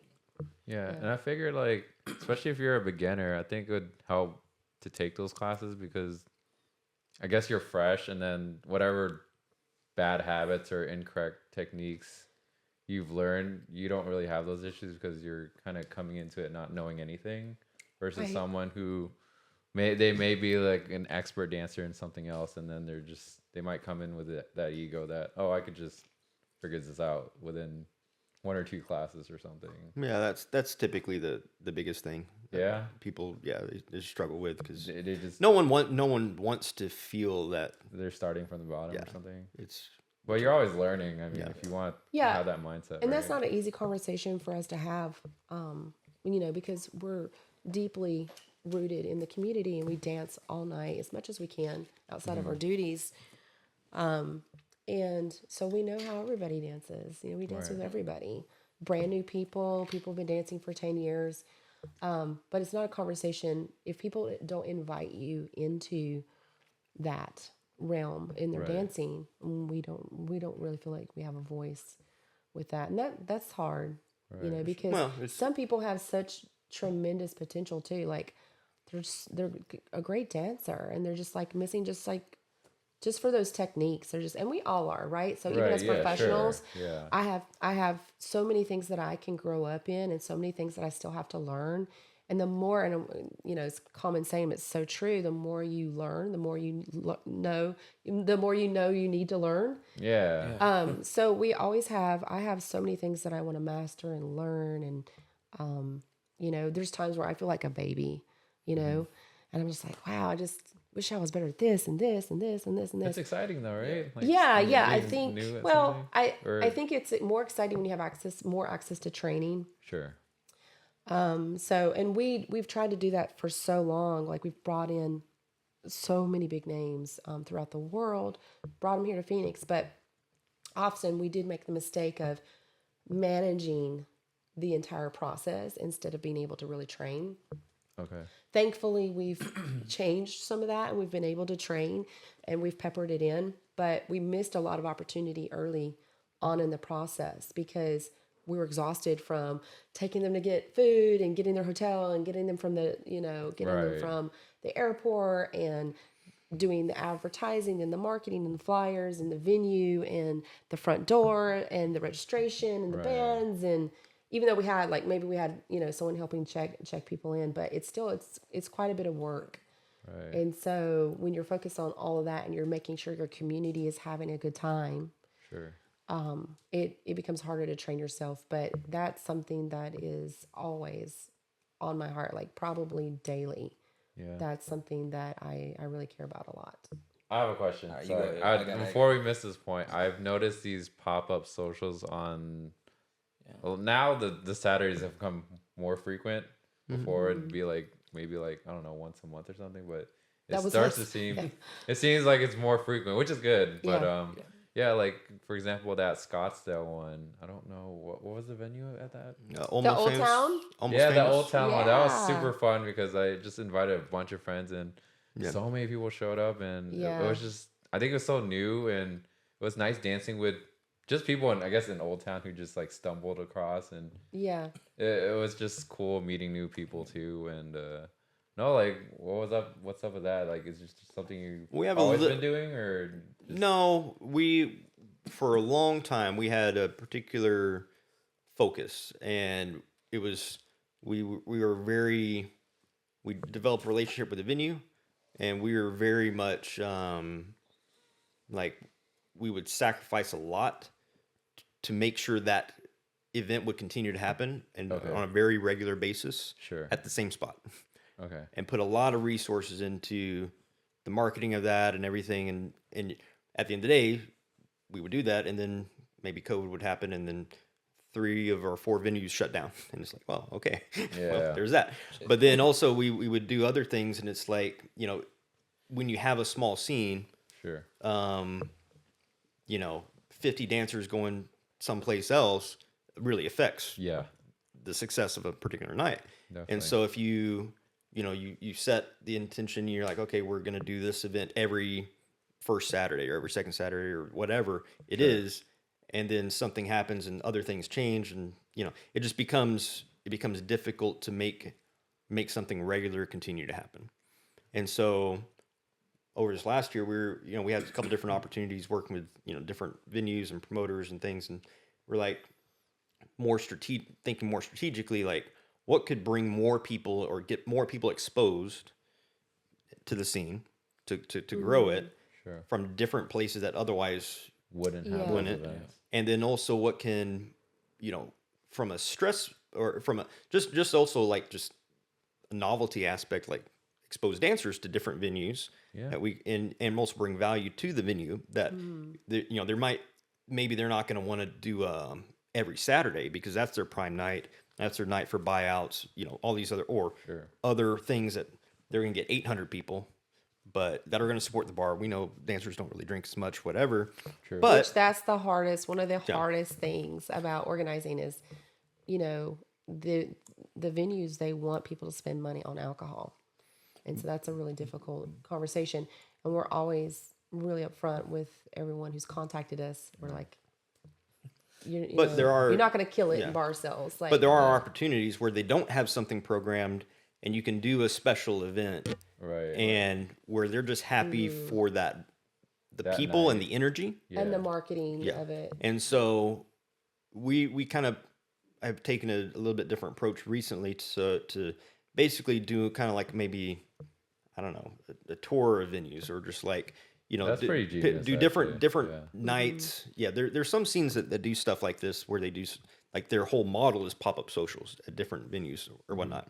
But they also have, I think, just more opportunity in their market with the types of venues that would work for dancers. Right. Whereas here, those spaces that would be great for that are typically wedding spaces, wedding venues, and things like that. And so they're always booked on the prime nights, Which are 10 to 30 grand per night. So we've here in Arizona. yeah. Crazy. So we've been Yeah. playing around with and also just making different connections with different venue owners and promoters and things like that to lay a foundation for the next few years for, you know, some of that is going to turn into regular Sure. stuff. Yeah, and it may not be like a monthly or probably even not a weekly, but maybe like a monthly or a quarterly kind of thing. But then eventually it's like we have a, you know, a number of different options and great relationships with other venues. And we're also getting a lot of different referrals from that for different events. You know, oh, hey, I have a buddy that owns this restaurant. They don't have anything going on this night. They'd love to have you guys come out on this Saturday. And it's like, oh, easy. Yeah. Sure. Yeah. You don't have to do anything for it. Yeah. Basically. Yeah. That's And if like, it works with our schedule, then we're like, all right, cool. Let's do it. Almost every venue that we are at, people contacted us. Oh wow. Oh, Yeah, okay. almost every over the period of 8 years, or 8 years in February, almost every single venue has been someone contacting us, except for our festival, things like a hotel. Right. And then and that's a lot better position to be in for negotiating too. Right. If Because they're reaching out to you. Yeah. You got the upper edge. Oh, that's like really good marketing because like even if you do like one event where you probably won't ever come back, like it's these nights they seem like they're all doing well.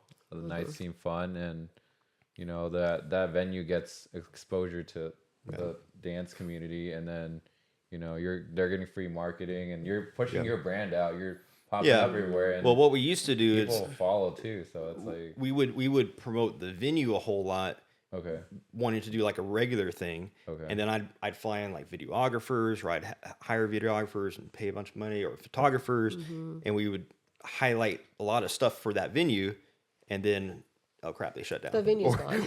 Or something happens, and it's like, Yeah. well, man, like we spent all this Yeah. resource into that And then you versus can't do focusing anything on with it. Yeah. on building the brand. So that's more so what we're focusing on now, and not putting, you know, highlighting the venue, of course, but to the just the people that experience it. yeah, definitely. you know. Then putting your name behind it is like that's like really good for just image wise everything, just showing up everywhere. That eventually everyone will know you. You know, that's Right. that's People pretty people smart, always actually. ask us if we're going back to a specific venue, and we're like, we don't know. Like, we don't know until we do an event, because there's so many different factors that go into that. Right. You know, the management, you know, their, like we talked about before, like their agreements, or however that's going down, how much the bar sales, you know, were, how the parking was, was the floor okay?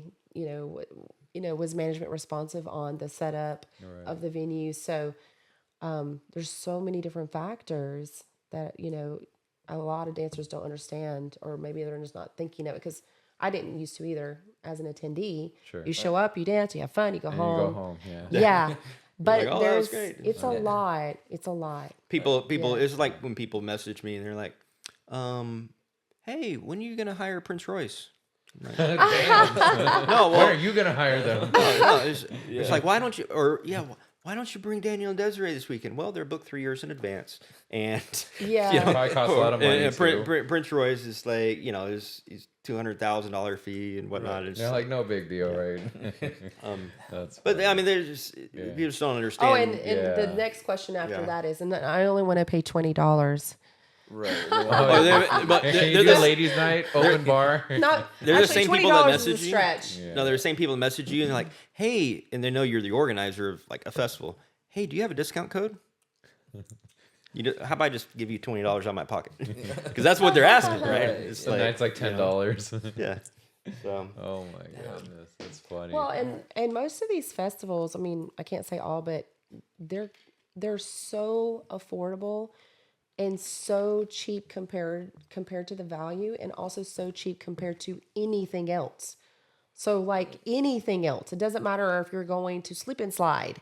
Do you know what I'm saying? Like, people are making plans to do so many things for their enjoyment, and they're spending way less money on a dance festival pass. You know, so but there's a lot of contributing factors into that make the whole structure of these types of events very difficult. And part of that is just the delivery side, like what you're actually providing. It's you're think of it like from an entertainment perspective. You're hiring people for an EDM festival. You're hiring a DJ that has a big following. You know, that's just putting them on the flyer. That's going to bring a number of people, Sure. but also you bring him in do the fee, but he does his show, he does his set, and then he's out, right?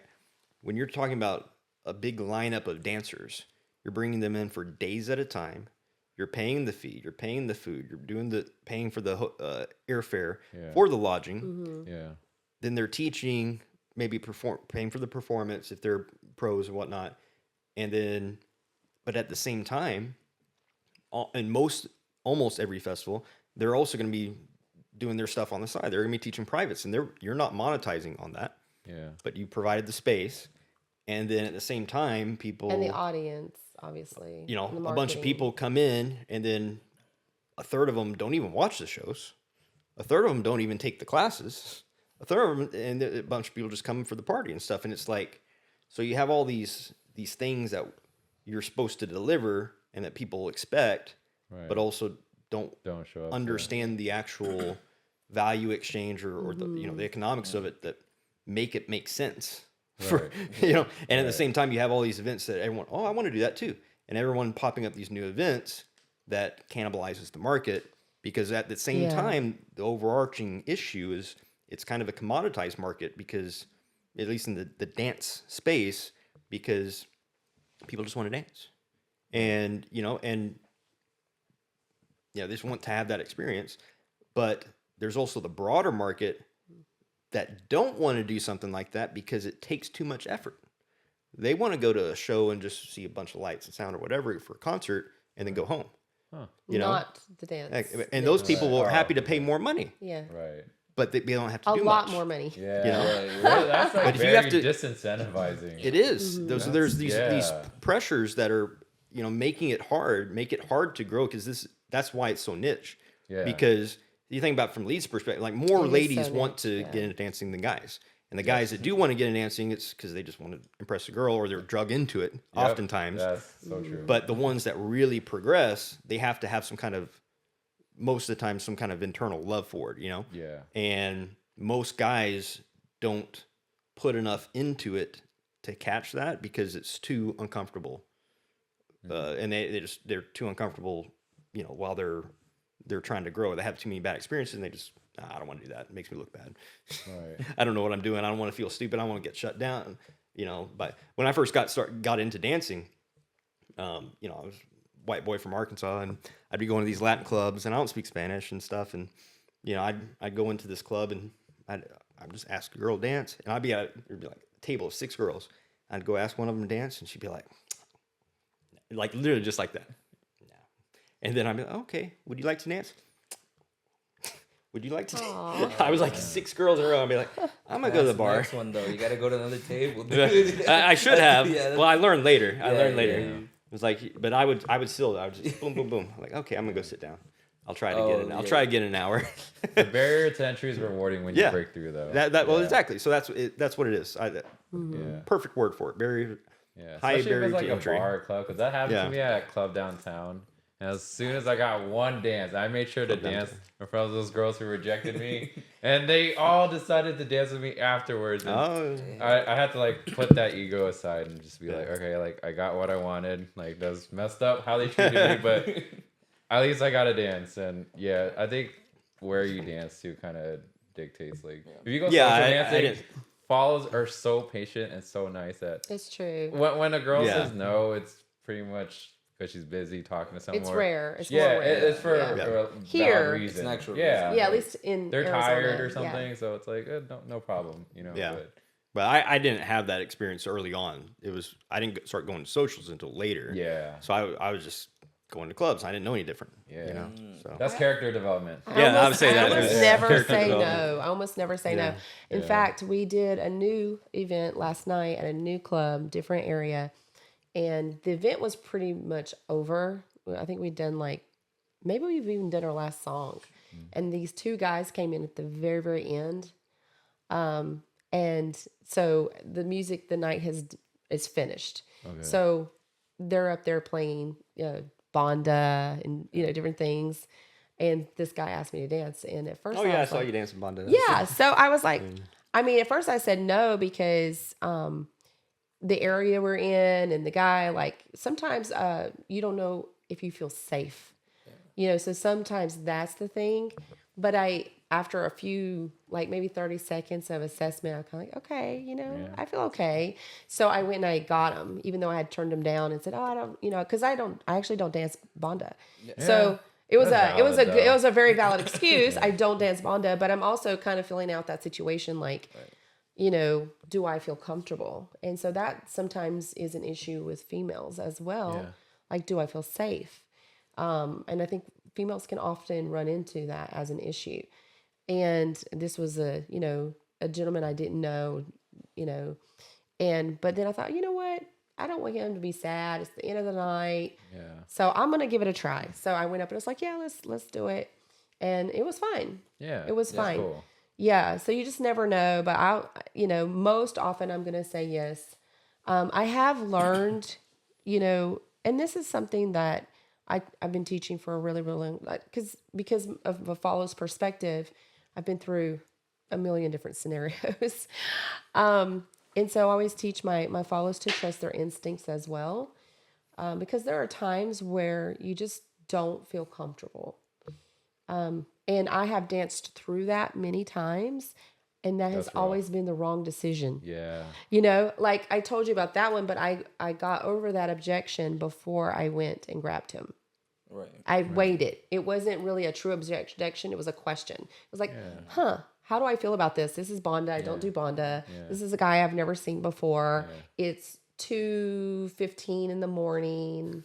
Right? So there's a lot of factors there. So it took me, 20, 30 seconds to figure out, okay, let's give this guy, he just got here. You're just being cautious. That's fine. Yeah, I think, that can be wisdom for all of those factors. Sure. But we also have internal instincts sometimes where we just really know that we're not safe or we don't feel comfortable. And I think we should really pay attention to that. Because when I've gone, not trusted those instincts, and also because I'm a teacher and, however small, a lot of people do know who I am, at least locally. And you feel like the pressure's a little bit on, to not say no, to be a provider. Let me put that in the right context. That's what it feels like. I feel like I'm a provider and a leader. And, but I've always really, really suffered in those moments, and it wasn't the right decision. So, I always tell people to trust their instincts, and you can be really kind, in those moments. Yeah. Someone comes up to you and you don't feel comfortable.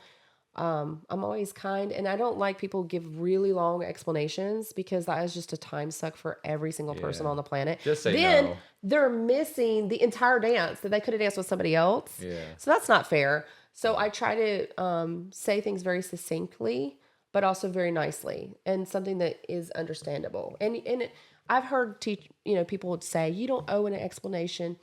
It's not about owing. And I've heard there's teachers that teach that. You just say no. You don't owe an explanation. Well, maybe you don't.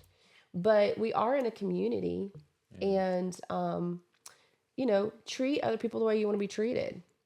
If I go up and ask a guy to dance and he just goes, no, that's not going to make me feel good. Yeah, and then you're not going to ask them again. So I'm going to treat people the way that I want to be treated. And so if I'm in a situation like that, I'm just like, you know what? I just got done with the last dance and I haven't even caught my breath yet. Yeah. Or I need to get water. Or you know what? I'm actually taking a break right now. Ask me later. Or something, whatever is true. Yeah. Well, I like to be very true with what I say. So if I say I'm taking a break to go get water. You're not tall enough. Damn. If I say I'm going to get water, I go and get water. If I say I'm going to take a bathroom break, I go to the bathroom. Right. If I say I'm taking a break, I don't dance that song. Yeah. So I'm very true to my word. So that's the person I like to teach people, to just be kind and compassionate. And I also train my guys to not take everything and internalize it as rejection, because I like to teach it more as they're getting information. And if you look at it in a different light, especially even when you're dancing. So one of the techniques that I teach with my follows is, if you want less intimacy, like say your lead is coming closer, he wants that close connection, but you don't feel comfortable. a lot of people know to do this, I would hope. You put your a little bit of pressure on the shoulder blade, on the front of the shoulder. And not the shoulder blade, but the front of the shoulder. And you can apply a little bit of pressure. And this allows them, without any words, to understand that you want a little bit more space. Right. And most leads are responsive to those signals. But I teach my guys on their side, don't take that as rejection, because that's not necessarily what it means. It could be she feels like she didn't get to go to the restroom, put on, reapply deodorant. She thinks you're really cute, but she might smell, and she wants to make sure you don't get that experience from her. So what I'm trying to say is there's a myriad. Of course, that's just a made up scenario, but there are there's a lot of different reasons why people are communicating what they're communicating when they're communicating it. It could be that they had a really hard day and they want more space, but they still wanted to be somewhere where there was connection, right? Other people might had a really hard day and they want more connection. So I think it's an easier path if we're not looking at everything as a rejection issue. Yeah. Or that person doesn't like me, or that person is stuck up. Well, maybe they're not. Maybe they like you just fine. Maybe they're just really tired right now. Yeah. Maybe they just got in a fight with their boyfriend, and their boyfriend stomped off and went to the bathroom, and you just asked her to dance right at that moment. We don't know. And the other thing too is that you're always going to find your people. It's always going to happen. Yeah. You know what I'm saying? The only time it doesn't happen is if you close yourself off. So I've seen people sit in a corner by themselves with their head down and they're on their phone. Can you still get asked to dance? Yes. Is it likely or as likely? That's like No. Yeah. And so if you feel isolated but you are actually isolating yourself, Yeah. that's going to be a big hurdle for people to come, because they see that you're on your phone, or they see that you're sitting in the corner. So you're asking them to do a lot more than they would have to do to ask the girl who's already standing, and she's, kind of like moving with the music. You can tell she loves this song. Yeah. So we have to think about our own actions too, and how are we connecting? What energy are we putting into the space that we go? Are we inviting? Are we warm? If we want those connections, what are we putting out in the world? Right. Definitely. Yeah. That's very well spoken. Thank you. That's why I brought her, so she could. Yeah. And you're like, here you go. He hears this stuff all the time. I teach it. I teach That's it. great. Yeah. That's It's a good way to end, I think, too. Yeah, 'cause definitely. That's a really important message. But before we end, do you guys want to plug away anything, social media, your guys' own stuff, or anything? Or if you guys cool? Yeah, sure. Yeah, let the people know. We're on, Facebook, Instagram. Our website's phoenixbachata.com, or if you go to bachataaddiction.com, that will get us there. We have a text list. That's what we're, pushing most people to for communication. That's what we do with all our students and events and everything like that. And then also, obviously, Instagram at bachata.addiction and Facebook Bachata Addiction. And we also have a Facebook group called Bachata Addiction as well. Yeah, and that's Brandon. I'm Skye. We like to say that too because, there's a lot of reasons why, but one of them is, bachata is such a common, name. If you go on Instagram, you're going to get a million things, and if you don't know the exact thing, or even if you put in Bachata Addiction, maybe you'll get, you don't know our logo, so you'll have like 20 things down there. So, You're pretty. We have a registered recognizable. trademark, so like in the U.S. it's pretty much just us, but for that Yeah. name, But we kind of learned, like I said, along the way, we've learned there been so many instances where we learned really hard lessons. And that's one of the ones that I would say that I learned. That we've had instances of people acting or, pretending or telling people that they're the organizers of our events. I wasn't going to and bring that up. Things like that. Yeah. Nice. That's why, Yeah. that's what put Well, her we've on learned the, a lot of yeah. lessons. And so now we make it as hard as possible for people to mistake who we are and our brand and our company. So I always say Bachata Addiction with Brandon and Skye. So I always say that, just, if people want to find us, I'd like for them to find us, Sure. and we promote so many other people and other events and artists. And we've brought so many artists in from all over the world. So we've done a lot of marketing for other organizations and artists, and It's just we should all have clarity if we're looking for something specific. If they're looking for Daniel and Desiree, they should find Daniel and Desiree, right? Right. So whoever you're looking for, we wanted to make that as clear as possible. Sure. And, Dope. yeah. And you guys also have your foundations class starting up in January, right? Yeah, we haven't released a date on that yet. Okay, we're, never mind. we're gonna. I think we should. I mean, because we're teaching at the Houston Salsa Congress, that's who we should plug with. Millie's the organizer there is amazing. What are the dates for that? Yeah. It's Martin Luther King weekend every year. Oh, it's coming up already. This is Yeah. like the 23rd or 24th year they've been doing it. Yeah. Yeah, So, it's so amazing. Maybe 22nd. Yeah. But yeah, we'll be teaching and DJing at that. And we've got a discount code if anybody's interested in that as well. But Do you I know know what this it is? This. Do you know what it is? HSC 2024. Yeah. Yeah. This But, might not release afterwards. Yeah, So, that's why I figured Yeah. it's Yeah. an evergreen Eventually, kind of we'll be able to yeah. hopefully release it within the week. That's but true. yeah. That's true. But yeah, definitely. I mean, I just wanted to put the January one just in case. But I mean, if you guys don't have a date, then Well, we do that every year, so it'll be every Yeah. year. Yeah. So- if people follow you, then you know. Yeah, so my guess is we'll probably start a foundations class the third week in January. Is my guess because we probably won't want to start it right before we go out of town. for sure. So I'd like to do that because we already have a lot of questions on that, and we're still deciding whether or not we're going to do Foundations 1 again and also offer Foundations 2.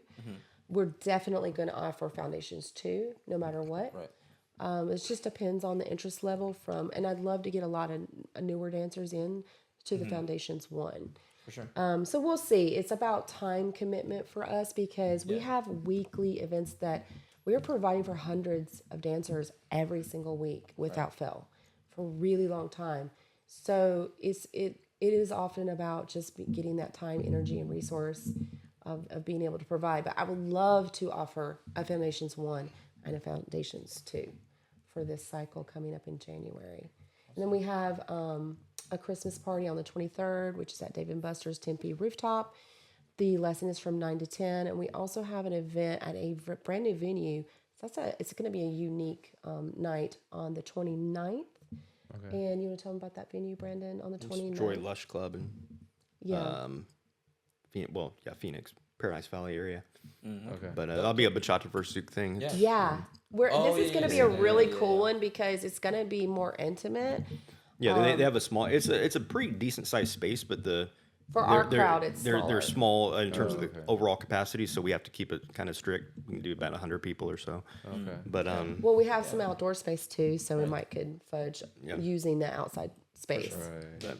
And if you guys are watching this way later in the future, you guys can always you guys can watch it. You always can go to the website and figure out everything that you guys have. So Yeah, it's amazing how people seem like they don't know how to find those things, but you just go to the events tab. So go to Bachata Addiction with Brandon and Skye and go to the events tab, and everything is there.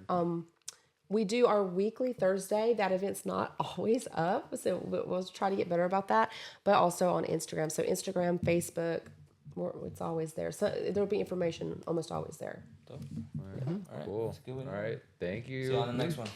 Bye, guys.